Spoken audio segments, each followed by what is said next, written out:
जय महाराष्ट्र। मी योगेश पाटील नंदनवनकर, शिवसेना युवासेना जिल्हा समन्वयक।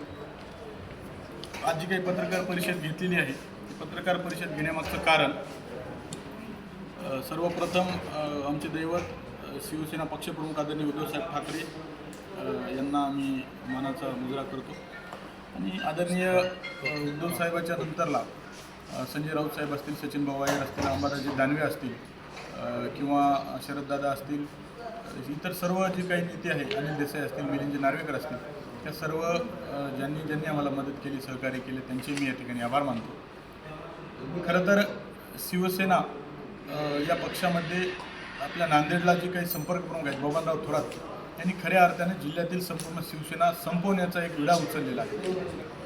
त्यांनी प्रत्येक गोष्टीतून तिकीट देणे असतील, सभा देणे असतील किंवा पदाधिकारी निवडे असतील, कुठल्याही गोष्टीमध्ये पैसे दिल्याशिवाय कुठलंच काम करत नाही। यापूर्वी आदरणीय लोहा कंधार विधानसभा मतदारसंघातून निवडणूक लढवायची होती, त्यांच्या घराचा 3.5 लाख टॅक्स आम्हाला भरायला लावला।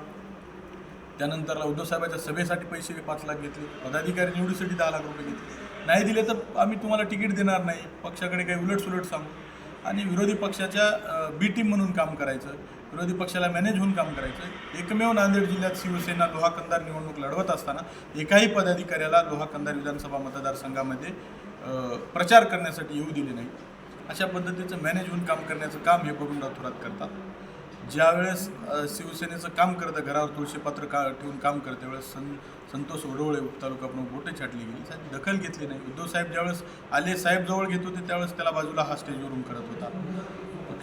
पक्षावाढीसाठी काम न करता स्वतःच्या वाढीसाठी काम करतो। बेस्टचा साधा कर्मचारी असलेला हा बबन थोरात एवढा मोठा होतो कसा, करोडो रुपयाचे घरे घेतो कसा, त्याच्या संपत्तीची ईडी मार्फत चौकशी करावी, त्याची हकालपट्टी करण्यात यावी। भविष्यात तरी जी काही शिवसेना संपत चालली, शिवसेनेला जे काही वाईट दिवस आलेत आणि शिवसैनिकावर जी काही वाईट वेळ आली, अशा ह्या माणसांना दूर करावं आणि शिवसैनिकांना न्याय द्यावा, यासाठी ही आजची तुम्ही पत्रकार परिषद घेऊन ही सगळे पुरावे दिलेले आहेत। या ठिकाणी आपण एकनाथ पवार साहेबांचे आपण समर्थक होतात, त्यांनी पण याचं शिवसेनेचा राजीनामा दिला, त्या संदर्भात आपण काय हो, त्रासच इतका व्हायचा। आता जिल्हा प्रमुख नेमले, महाराष्ट्र राज्य संघटक पद दादाकडे साधं विचारले सुद्धा नाही।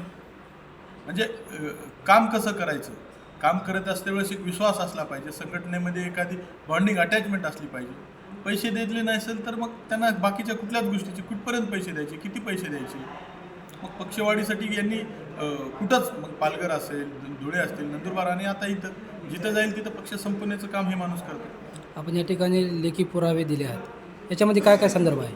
त्याच्यामध्ये या पुराव्यामध्ये सगळ्या जे काही त्यांच्या मोबाईलवर झालेली चॅटिंग, त्यांनी पैसे भरण्यासाठी आम्हाला केलेले मेसेज, आम्हाला ब्लॅकमेल केलेलं, त्याच्यानंतरला जे काही पैसे त्यांना दिलेत, त्याचे टॅक्सेस भरलेत, सगळ्या गोष्टीचे पुरावे दिलेले आहेत। या ठिकाणी एकनाथ पवार यांना नांदेड शहरामध्येच काय कुठं लोहा कंधारमध्ये सुद्धा फिरू देणार नाही असं त्यांचं वक्तव्य होतं, त्याशी त्यांची पत्रकार परिषद, त्या संदर्भामध्ये आपण काय सांगतो?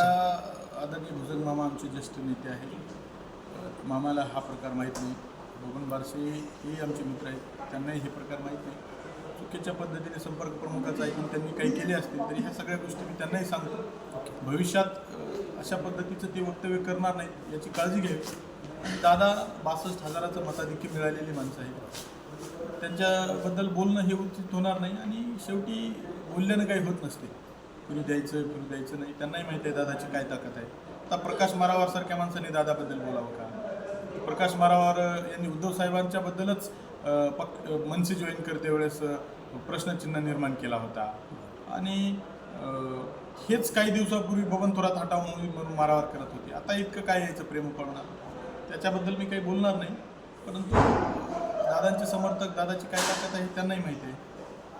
एकनाथ दादा पवार यांचा दुसऱ्या पक्षामध्ये जाण्यासाठी काही तडजोड आहे का? आता सध्या तरी दादा जे काही निर्णय घेतील, राजकीय भविष्यात वाटचाल तर करतच राहावं लागणार आहे। एवढ्या सगळ्या लोकांनी मतं दिली, त्याच्यासाठी काम करत आहे दादा। येणाऱ्या काळात निर्णय घेईल ते आपल्याला कळेलच। Okay, thank you.